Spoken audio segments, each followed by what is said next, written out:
बिस्मिल्लाहिर रहमानिर रहीम। अस्सलामु आलैकुम व रहमतुल्लाहि व बरकातुहू। আমার শ্রদ্ধার ব্যক্তিবর্গ, শিল্পী, সাহিত্যিক, কলাকুশলী, সাংবাদিক, প্রিয় বাউল গায়ক গায়িকা, জমচি শিল্পী, বিজ্ঞ শ্রোতামণ্ডলী,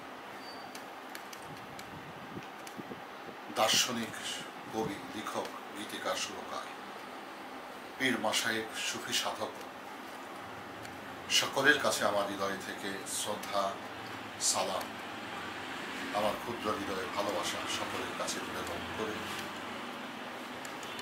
আমি ফেসবুকে আপনাদের সম্মুখে হাজির হয়েছি।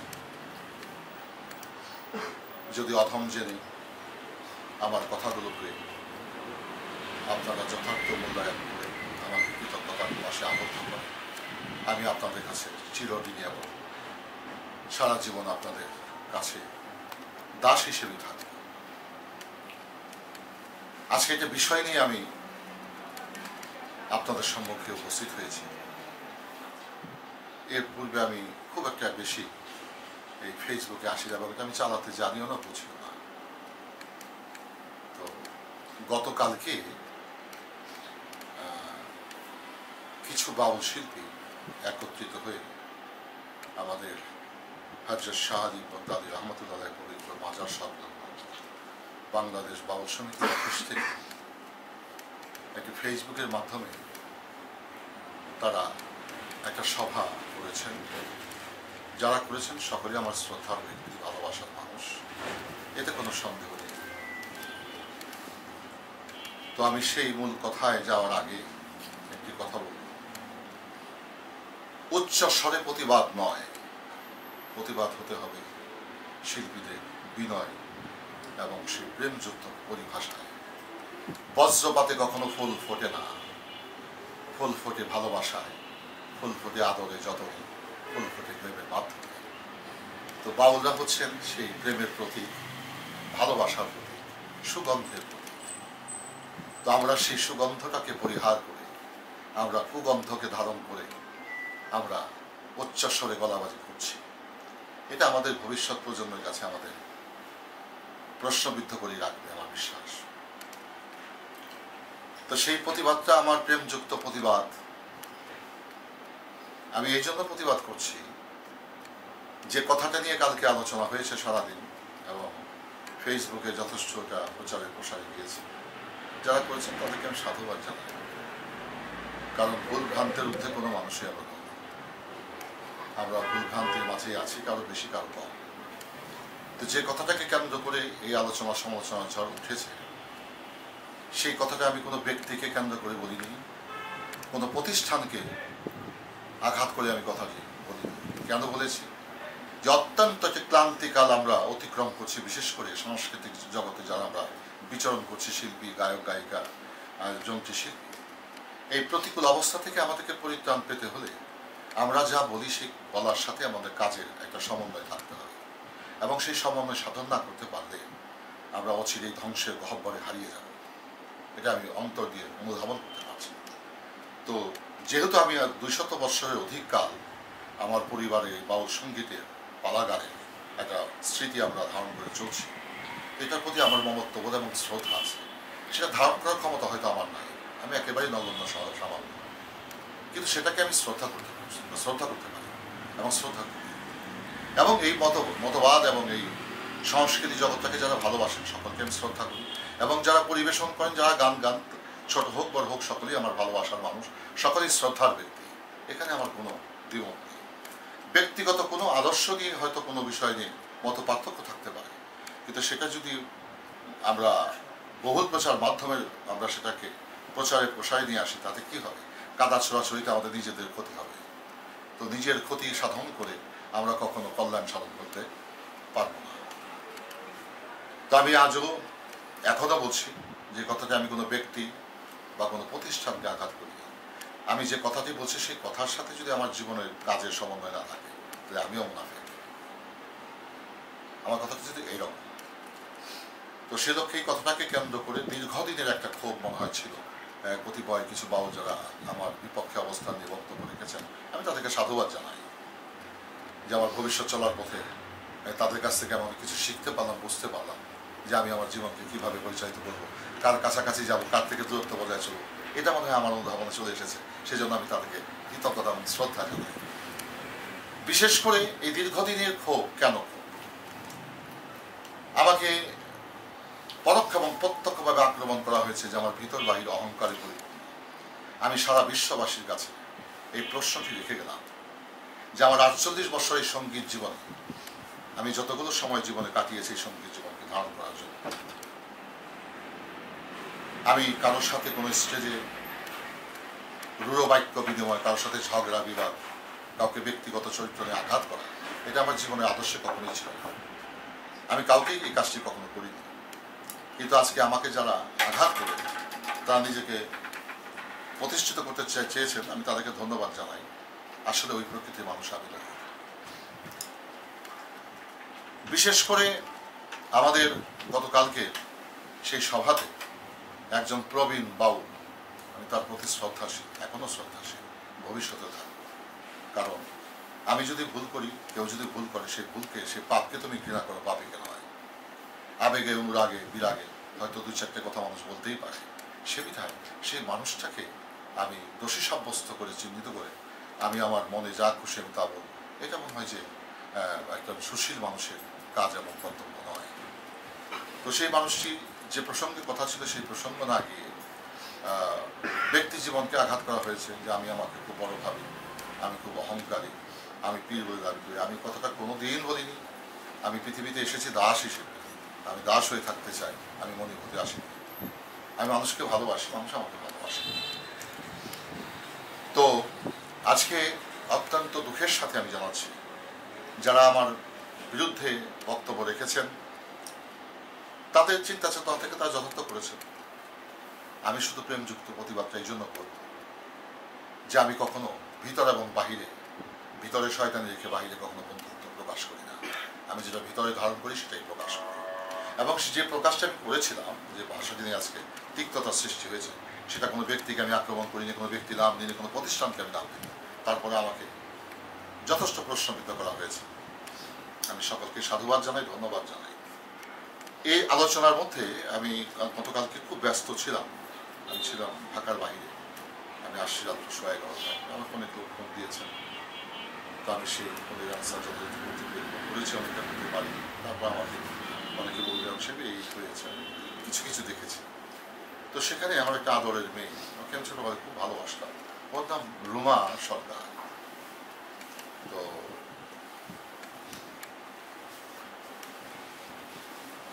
আমি প্রসঙ্গে একটু কথা বলব। আমার এই জীবনে কারো যদি আমি উপকার নাও করতে পারি, কারো ক্ষতির কারণ হয়ে দাঁড়াই। যারা আমার বিরুদ্ধে চরণ করে সেদিন কথা বলেছেন, মনে হইতেছে সেটা সম্পূর্ণ একটা তৈরি করা একটা বিষয় তারা উপস্থাপন করেছেন। আমার যা প্রতীয়মান হয়েছে, তাদের বুকে হাত দিয়ে বলতে বলবো এবং আমার সামনাসামনি এসে বলতে পারে। 10 জন মানুষ নিয়ে আসতে পারে যে আপনি এই কাজ করেছেন, আমি এই টাকা পাবো, এই টাকা আপনাকে দিয়েছি, আপনি আমাকে দেওয়ার নাই। আমি যদি সেটা নিয়ে থাকি, আমি সাথে সাথে পরিশোধ করবো। আজ না নিয়ে থাকি, সে যদি নিয়ে থাকে তার প্রমাণ দিতে হবে। আজ না নিয়ে থাকে সেটা আমি প্রমাণ দেবো। কিন্তু ঢালাওভাবে ফেসবুকে এসে আমাকে আঘাত করে কথা বলা হয়েছে। আমার অপরাধ মনে এটাই ছিল যে রাস্তার থেকে হাত তুলে আমি হাজার লক্ষ মানুষের সামনে দাঁড়িয়ে করে তাকে দাঁড়া করিয়েছিলাম। এটাই মনে হয় আমার অপরাধ ছিল। তো গুণীজনরা বলেছেন যে আপনার খুব উৎসাহ বলছেন। কেন বলছেন? আমি কি তার কোনো উপকার করেছি? তো কেন এই কথা বলছেন? উপকারের প্রসঙ্গ কেন আসবে? বলছে হ্যাঁ, আমি যদি কোনো উপকার করে থাকি তাহলে ও আমার বদনাম বলবে, এটাই স্বাভাবিক। সে বিধায় আমি তাদের প্রতি অনুকূল না। যে যাহা করেছেন তার জবাবটা তোমার সবাই পেয়ে যাবে। আমি আমার আমল নামায় যা করেছি আমি তার রিটার্নটা দেখতে পাবো। তো আজকে আমি ফেসবুকে খুব একটা কথা বলি না, তারপরে বলতে হচ্ছে। বিশেষ করে আমাকে যারা ভালোবাসেন, আমাকে শ্রদ্ধা করে বা স্নেহ করেন, মায়া করেন, মমতা করেন, শিল্পী থেকে শুরু করে বিজ্ঞ শ্রোতা মন্ডলী, সাধক যারা রয়েছেন, সকলে আমার শ্রদ্ধার ব্যক্তি। আমি তাদের কাছে একটা আকুল আবেদন রাখব, আমাকে যারা আঘাত করেছে আপনারা সেই আঘাতটা তাদেরকে করবেন না। আমাকে দিয়ে যারা সমালোচনা করেছে আপনারা সেই সমালোচনা যাবেন না। যদিও আপনাদের করতে হয় সাবলীল ভাষায়, মার্জিত ভাষায়, এবং সেখানে প্রেম থাকতে হবে, ভক্তি থাকতে হবে। আপনারা সেভাবে করলে আমি আপনাদের কাছে কৃতজ্ঞ থাকবো, চিরঋণী থাকবো। প্রতিবাদের ভাষা, নীরবতা একটা ভাষা হতে পারে। আমি কিছু বললাম না, এটা একটা প্রতিবাদ, যে সেই জন্য আমি দুর্বল তা নয়। মাওলা আলী বলেছেন যে নীরবতা করে, নীরবতা অবলম্বন করে প্রতিবাদ করা, তুমি তাকে কখনো দুর্বল ভাবিও না। অবশ্যই তিনি ভালো রক্ত বহন করে, তবে আমি ভালো না হলেও আমি যার রক্ত বহন করি সে রক্তটা আমার ভালো। সে বিধায় আমার ভাষাটা আমি বন্ধুসুলভভাবেই বলতে চাই। তো আজকে কালকে যে আলোচনা, সেই আলোচনায় আমার মনে হয় বাংলাদেশ বাউল যে আমরা জগতে যারা অতপ্রতভাবে জড়িত আছে সুখে দুঃখের পাশাপাশি, এটা মনে হয় একটা ডিভিশনের দিকে যাচ্ছে। এবং এই ভাঙ্গন যদি সৃষ্টি হয়, আমরা কিন্তু কেউ নিরাপদ থাকতে পারবো না। আমরা একজন আর একজনের পরিপূরক। আমরা একটা ঢোল বাদক ছাড়া গান করতে পারি না, বাঁশি ছাড়া গান করতে পারি না। বিপক্ষে শিল্পী প্রশ্ন না করে আমি জবাব দিতে পারি না, আমি আলোচনা করতে পারি না। আমি তাকে প্রশ্ন না করে সে উত্তর দিতে পারি না। আমরা তো উভয় বন্ধু। সেই বন্ধুর জায়গাটা প্রশ্নবিদ্ধ করে আমরা নিজের ব্যক্তিকে চরিতার্থ করার জন্য আমরা উচ্চ স্বরে গলাবাজি করছি। এটা আমাদের জন্য অত্যন্ত ভয়ঙ্কর একটি পথ দেখাচ্ছে। এটা অশনি সংকেত। আর একটা বিষয় নিয়ে আমি আলোচনা করবো, সেটা হচ্ছে আমি যে মানুষটিকে নিয়ে আলোচনা করতে যাচ্ছি, সেই মানুষটার আগাগোড়া না জেনে, ভিতর বাহির না জেনে ঢালাও ভাবে একটা মন্তব্য করা, এটাও গ্রহণযোগ্য নয়। কারণ যাদের সাথে আমার দেখা হয়, গান হয়, গানের স্টেজে দেখা হয়, কুশলাতে বিনিময় হয়, কিন্তু এরপরে বা আগে আমি কোনো মানুষের সাথে ওইভাবে অতপ্রতভাবে জড়িত নই। কেন জড়িত নই? আমি আমার নিজের জীবনের নিরাপত্তাটাকে আগে চিন্তা করি, যে আমি কোথায় গেলে, কার কাছে গেলে নিরাপদ থাকতে পারবো, কোথায় না গেলে আমি আমাকে নিজেকে সেভ করতে পারবো। আমি সেই চিন্তা চেতনা নিয়ে আমার নিজেকে আমি নীরব রাখতে সবসময় সচেষ্ট। তো সে বিধায় যারা আমার সম্বন্ধে মন্তব্য করেছেন, বেশ ভালো করেছেন, কোনো দুঃখ নেই। আমি তাদেরকে সাধুবাদ জানাই, ধন্যবাদ জানাই। আমার কোনো আপত্তি নেই, কোনো দুঃখ নেই। তবে একটা যে বিষয় আমার আছে, যে আমি একটা বিশাল পরিবারের, একটা ইতিহাস সমৃদ্ধ পরিবারের প্রতিনিধিত্ব করছি। আজকে ধরেন আমি দেখাতে পারি প্রমাণ, ওটা বই আছে, বড় একটা বই আছে, মোটা একটা বই আছে, হয়ে গেল আর মোটা হবে। ওটা কোথায়? মেলোডি অফ সংস, ওই যে মোটা বই।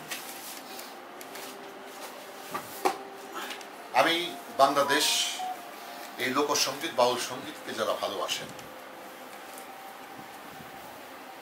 যে সমস্ত সাধকরা এই পথটাকে সৃষ্টি করে গেছেন, আমার একজন বিশিষ্ট বন্ধুজন ইফতেখার সাহেব, তিনি 10 বছর আমেরিকাতে সঙ্গীতের উপরে পিএইচডি করেছেন।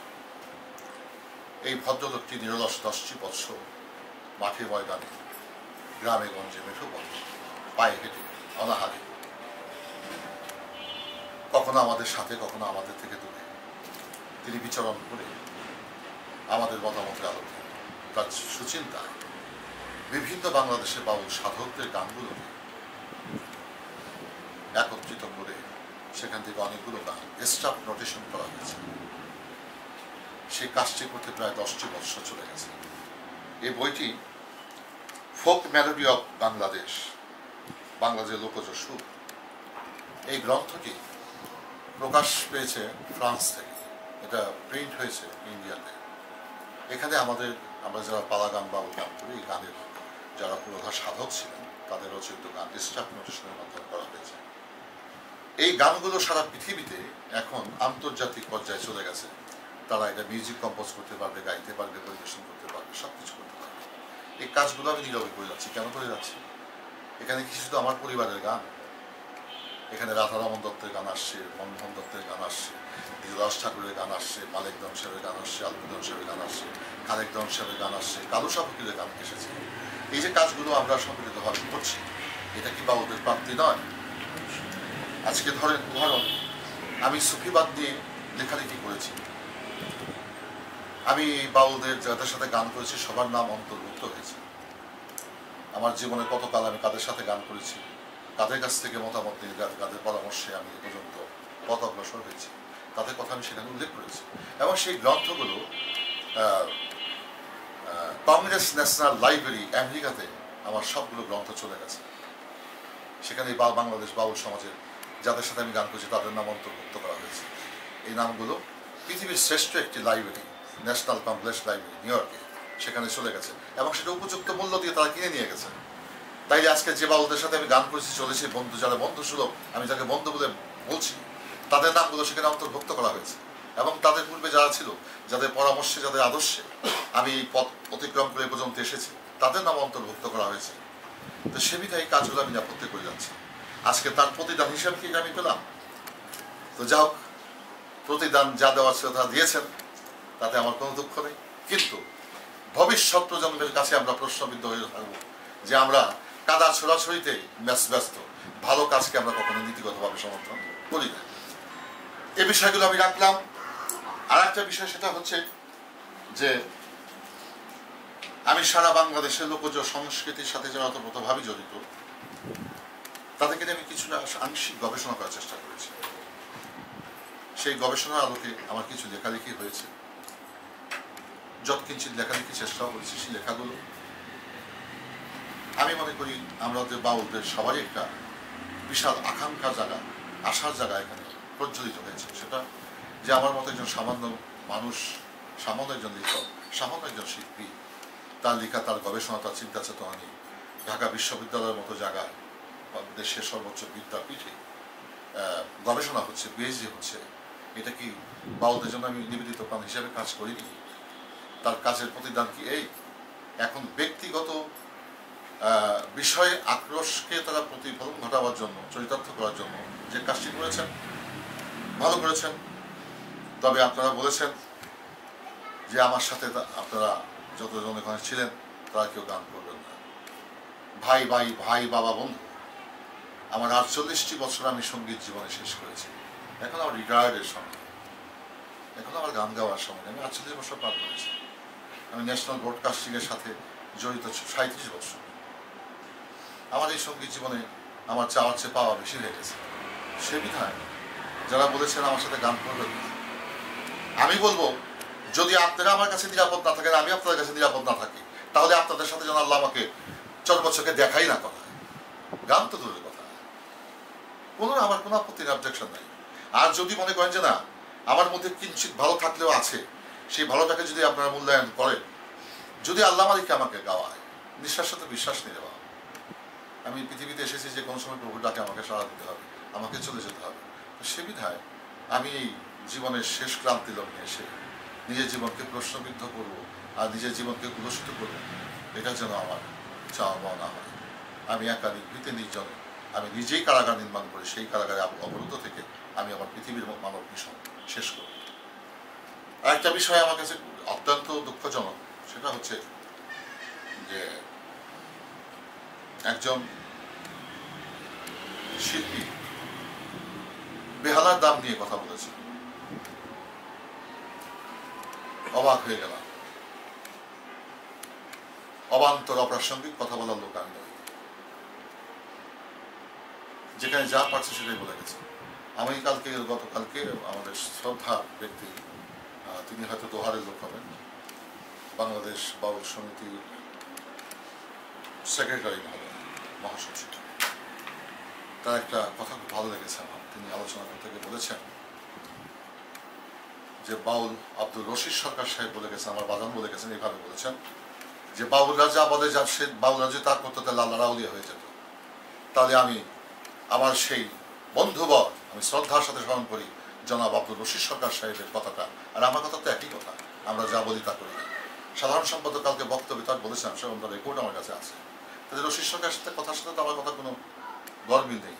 তা আমার কথাটা এখানে আহ্বান থাকবে, আমরা যা বলি তা যেন আমরা করি, পুরোপুরি না করতে পারলে আংশিক যেন করে আমরা প্রতিষ্ঠিত হতে পারি। কারণ আমাদের পুরো বাউল সমস্যা, সুফি সমস্যা যে কতিপয় কয়েকজন ব্যক্তির জন্য প্রশ্নবিদ্ধ হচ্ছে, এটা হাজার বছরের ইতিহাস যারা সৃষ্টি করেছেন তারা এই পথটা আমাদের জন্য রেখে গেছেন। সেই পথটাকে যদি লালন না করতে পারি, ধারণ না করতে পারি, এই পথটাকে নষ্ট করার ক্ষমতা তো আমাকে কেউ দেয় নাই। তা আমরা কতিপয় শিল্পী, আমি আমাকে সহকারী বলছি, আমার মতো কতিপয় শিল্পী, আমার মতো কতিপয় সুফি জগতের দিকপাল দাবি করি, তাদের দ্বারা যে প্রশ্নবিদ্ধ হয়, কলঙ্কিত হয়, কুলসিত হয়, তাহলে আমরা অভিশাপ যত কিছুই পাবো না। তো সে বিধায় আমাদের এখান থেকে ফিরে আসতে হবে সঠিক পথে। তো যা হোক, তবে আমি যে কথাটি আরেকটি কথা বলবো সেটা হচ্ছে, আমি নাম কারোই মেনশন করলাম না, সেখানে অনেক তিক্ত ভাষা ব্যবহার করা হয়েছে, যে ভাষাগুলো আমি কোনোদিন ব্যবহার করতে পারবো না, আমার পক্ষে সম্ভব না, কারণ ওইভাবে কথা বলতে আমি শিখি নাই। কারণ একটা শিল্পী হচ্ছে প্রেমের প্রতীক, তার ভালোবাসা দিয়ে মানুষকে আকৃষ্ট করবে, তার সঙ্গীতের মাধ্যমে, সুরের মাধ্যমে, তার ভাষা এবং তার কণ্ঠেশ্বর যদি সেইভাবে তিক্ত হয়, কাকের মতো হয়, এটা কখনো শোভনীয় না। এটা পরিবেশকে দূষিত করে, পরিবেশকে নষ্ট করে। বাউলদের কাছ থেকে মানুষ শিখে। বাউল শিল্পী যখন মঞ্চে দাঁড়ায়, সে সর্বশ্রেণীর, সর্ব মানুষের শিক্ষক হিসেবে, সর্বধর্মের শিক্ষক হিসেবে, হিন্দু, মুসলিম, বৌদ্ধ, খ্রিস্টান, আমাকে এমনভাবে কথা বলতে হবে সার্বজনীন। আমি আর একটা কথা বলবো, সেটা হচ্ছে, যদিও কথা আজকে বলার ইচ্ছা ছিল না, কতিপয় ব্যক্তিবর্গ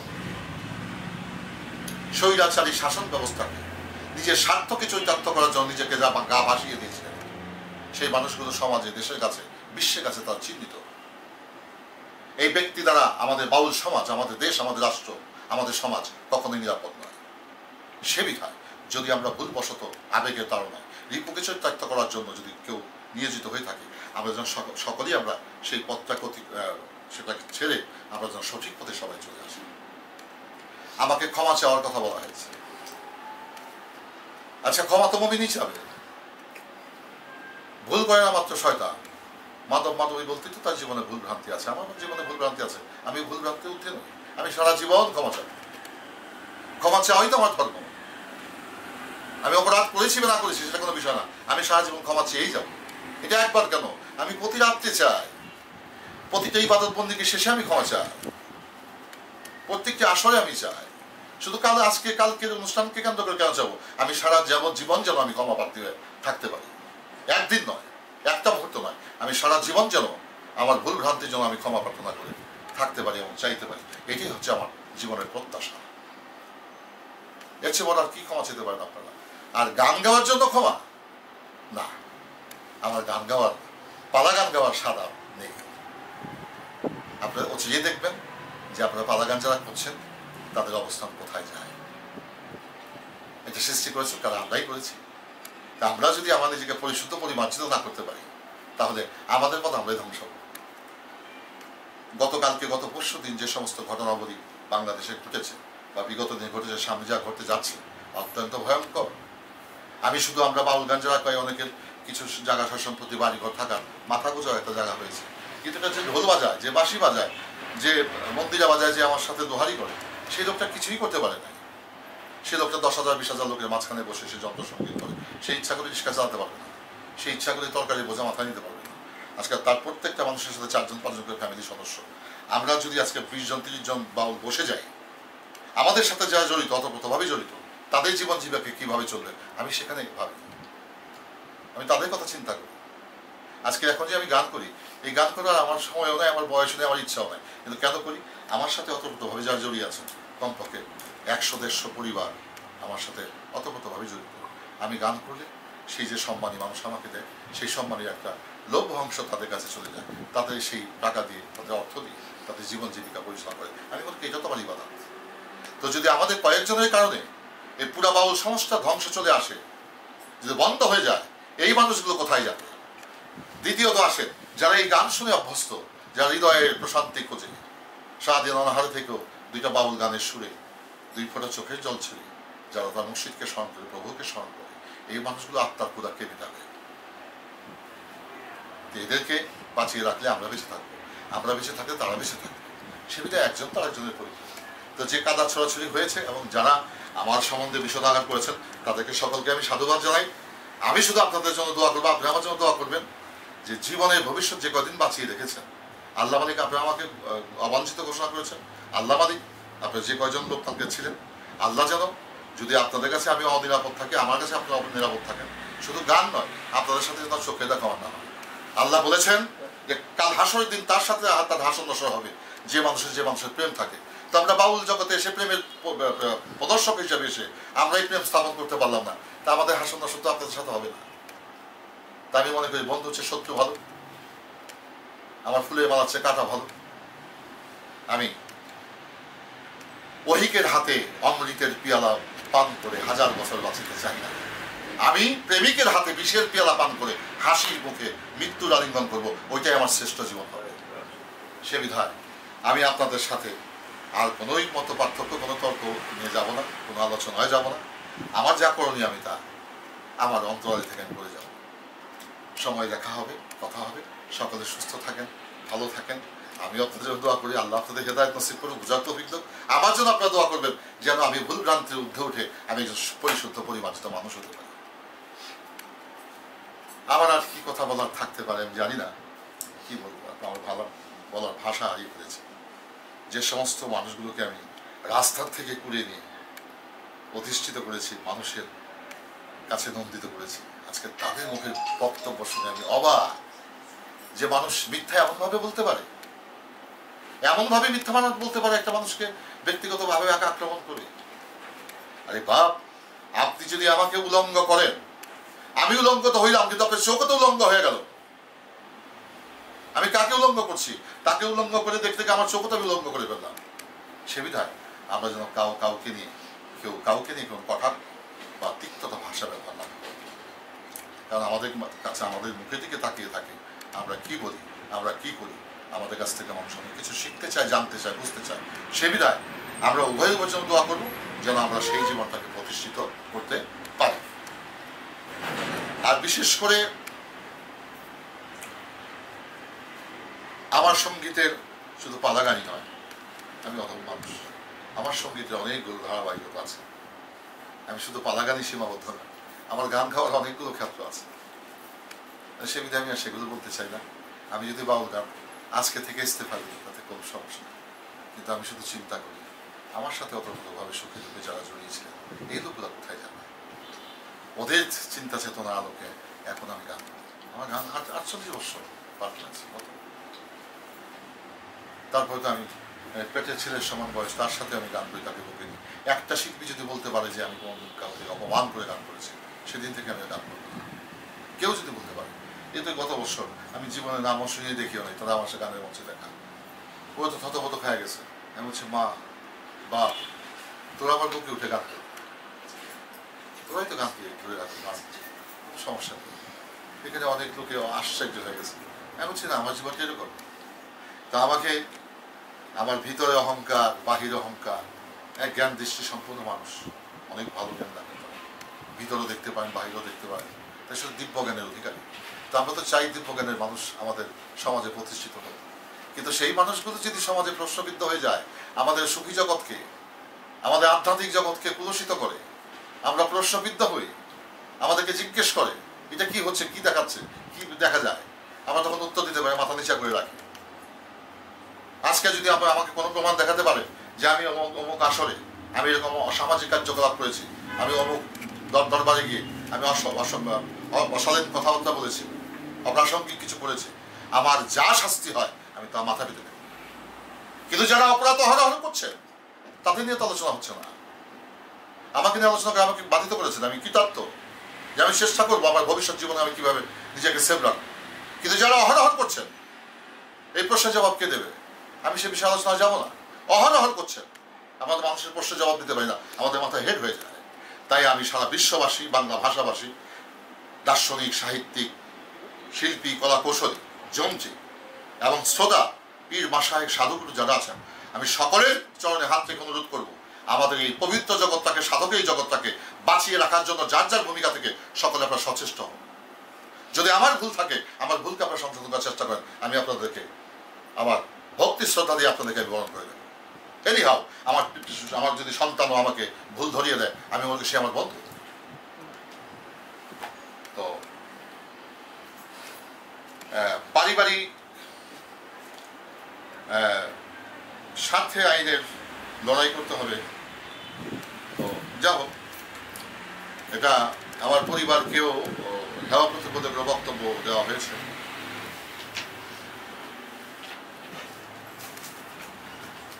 এ বিষয়ে আমি আর এখন কোনো বক্তব্য রাখবো না। বৃক্ষ তোমার নাম কি, ফলে পরিচয়। তবে আমাকে নিয়ে অনেক কথা নিয়ে হাস্যচ্ছল্যভাবে উপস্থাপন করা হয়েছে। আসলে যদি হাস্যচ্ছল্য করে তারা কী করেছে, তাদের নিজের অবস্থানটাকে প্রশ্নবিদ্ধ করেছে। আমি বাউল সঙ্গীতটাকে শুধু বাংলাদেশে সীমাবদ্ধ রাখি নাই, সারা ওয়ার্ল্ড ওয়ে নিয়ে গেছে। ওয়ার্ল্ড ওয়ে নিয়ে গেছে, তার প্রমাণ আছে তো আমার কাছে যথেষ্ট রেকর্ড। আমি BBC London, voice of America, হ্যাঁ, কত আল জাজিরা, কত দেশের কত মানুষের সাথে এখনো অহরহ কাজ করছি। এমন কোনো সপ্তাহ নয়। এই গত সপ্তাহে ইউনেস্কো থেকে এসে গেলেন একটা টিম, তারা আমাদের বাউল সমাজ নিয়ে, বাউল আমার জীবন নিয়ে তারা গবেষণা করছেন, তারা ফিল্ম তৈরি করছেন। গত পরশু দিন এসে গেলেন ভারতের একজন চলচ্চিত্র নায়িকা, এসে গেলেন একজন চলচ্চিত্র পরিচালক, গত পরশু দিন। আমি তো নেপথ্যে সেই কাজগুলো করে যাচ্ছি। তো সেই কাজের বিনিময়ে কি আজকে আমার পুরস্কার এটাই? আমাকে তো উৎসাহ দেওয়ার কথা ছিল, আমাকে আশীর্বাদ করার কথা ছিল, আমাকে ভালোবেসে বুকে জড়িয়ে দেওয়ার কথা ছিল। আমি তো এরকম কাউকে ধাক্কাতে দিইনি যে আপনারা এত কথা বলেছেন, আমি তো আপনাদের তিক্ত ভাষা ব্যবহার করি না। এটা আমি শিখি নাই তো, এটা করতেও পারবো না। আপনারা যে ভাষায় যে শরীর কথা বলেন সে ভাষায় বলতে পারবো। আমাকে বলছে আমার কথা আপনারা বোঝেন না, তো না বুঝলে আমি ব্যর্থ, আমার বলা ব্যর্থ।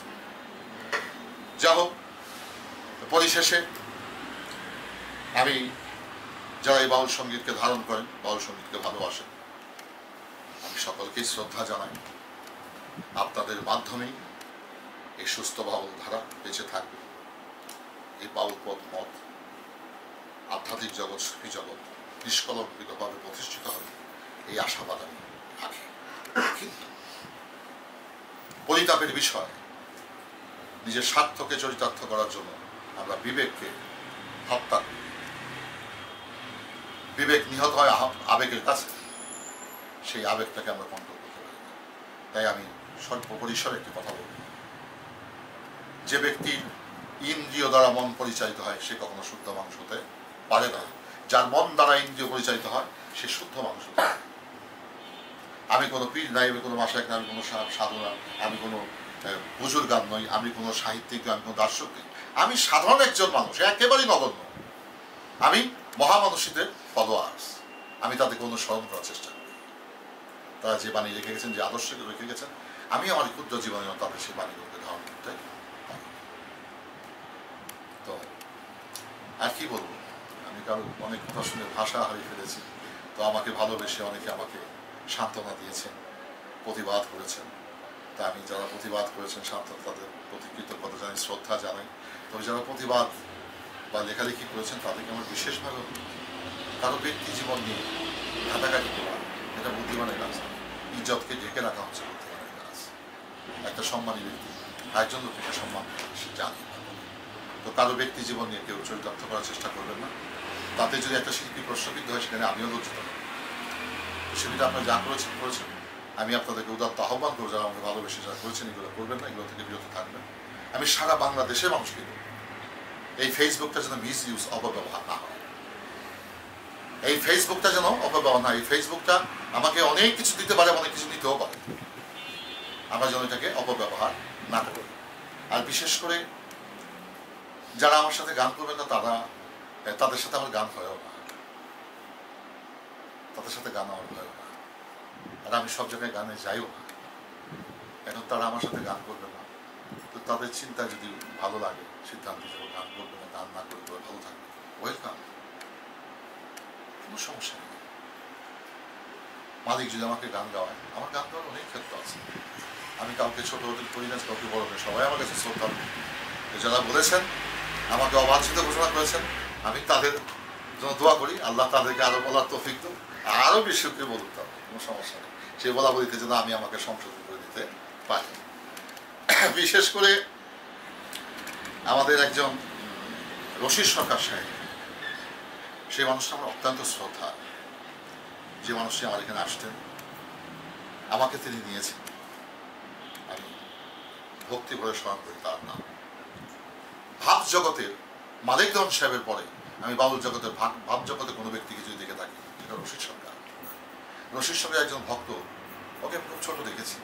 ও একটা কালকে কথা বলেছে, কথাটা আমি খুঁজেই পেলাম কি বলতে চাই, কি বোঝাতে চাই। তাহলে ওটা বোঝা গেল একটা ড্রামা, একটা নাটক মঞ্চস্থ হয়ে গেল। আচ্ছা, এখন যদি আমি তো নাটক মঞ্চস্থ করি, তাতে কি বাউলদের জনমঙ্গল হবে? আমাকে সেখানে আহ্বান করতে আমাকে টেলিফোন করেছিল। আমি একটা ইফতার মাহে ফিরেছিলাম টঙ্গীতে গাজীপুর আলিরাম সাহেব। তো আমি সেই ইফতারি সময় বললাম যে ভাই আপনি ইফতারি দাওয়াত তো দিয়েছেন ভালো, কিন্তু ইফতারি পরে যে অভিযোগ, এই অভিযোগের টাকা আলোচনা আগে পরে করেন, ইফতারিটা পরে করেন, তবে আমি সেদিন আসতে পারবো না, আমি কথা থেকে বলেছিলাম। তো আমার বিরুদ্ধে যে অভিযোগ করেছে তার অভিযোগটা আমাকে দেখাতে হবে বা লিখিত আকারে আমাকে জানাতে হবে যে ভাই আপনার বিরুদ্ধে এই এলিগেশন আসছে, আপনি এটা তারিখ কবে আসবেন, কি আসে বিষয়। প্রত্যেকটা মাসে ব্যস্ত থাকতে পারে, আমি এই তারিখ না আরেক তারিখে যেতাম, কিন্তু সেই সময় না দিয়ে একতরফা তার রায় ঘোষণা করে আমাকে অবাঞ্ছিত ঘোষণা করেন। আমি মনে করি এই অবাঞ্ছিত ঘোষণা আপনি আমাকে করেন না, আপনারা আপনাদেরকে অবাঞ্ছিত ঘোষণা করেন। আপনারা যদি আমাকে উদাত্তভাবে আহ্বান করতেন, আমি একদিন তো 7 দিন যাবো, আমি বাউল গান করি না, এই গানকে ভালোবাসি, আপনারা আমার কাছে আসতে পারেন, ওয়েলকাম, যে কোনো সময় করে আসেন, 50 জন 100 জন আসেন, আমি আপনাদেরকে সেবক হিসাবে আমি আপনাদেরকে সেবা দিই। আপনাদের কি কথা অভিযোগ অনুযোগ আপনারা বলতে পারেন, আমাকে আপনারা ডাকতে পারেন। আপনার তা না করে একটা টেলিফোন করে একটা ইফতারের পরের সময় 13 তারিখ আমাকে তো সময় দিতে হবে, যে আমি এটাকে নাও পারতে পারি। এরপর তো আমাকে কেউ ফোন করে না, সভাপতি করেনি, সেক্রেটারি করেনি, আপনারা একতরফা অবাঞ্ছিত ঘোষণা করেন। তো অবাঞ্ছিত ঘোষণা করে ভালো কথা, কোনো আপত্তি নেই আমার, আমি আপনাদেরকে সাধুবাদ জানাই, ধন্যবাদ জানাই। আল্লাহ আপনাদেরকে হেফাজত করুক। আমি আপনাদের কাছে দোয়া প্রার্থনা করি, আমাকে যেন আপনারা দোয়া করেন, আমি যেন হেফাজতে থাকতে পারি। তবে সত্যের জয় একদিন হবে। আমি যদি আপনাদের বাউল সমাজের জন্য কিছু করে থাকি, তোলা তোমার আজ নয় কাল, এটা সত্য হিসাবে প্রতিষ্ঠিত হবে। কে কার ভূমিকা থেকে কতটুকু করেছেন এটা দেশবাসী বিশ্ববাসী জানে।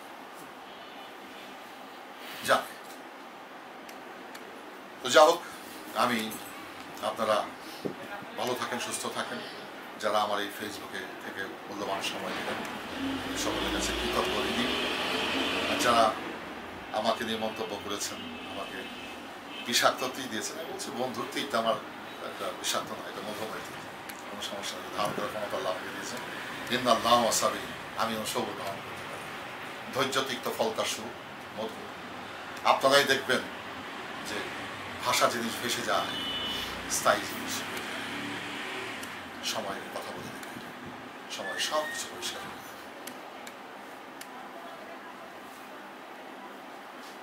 আজকে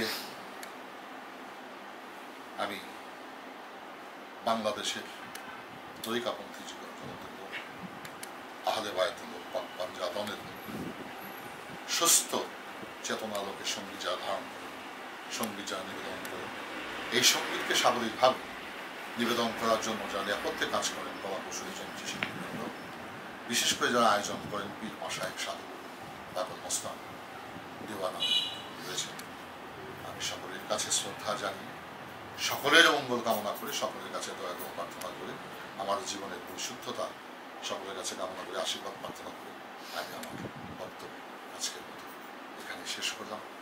সকলের প্রতি শ্রদ্ধা।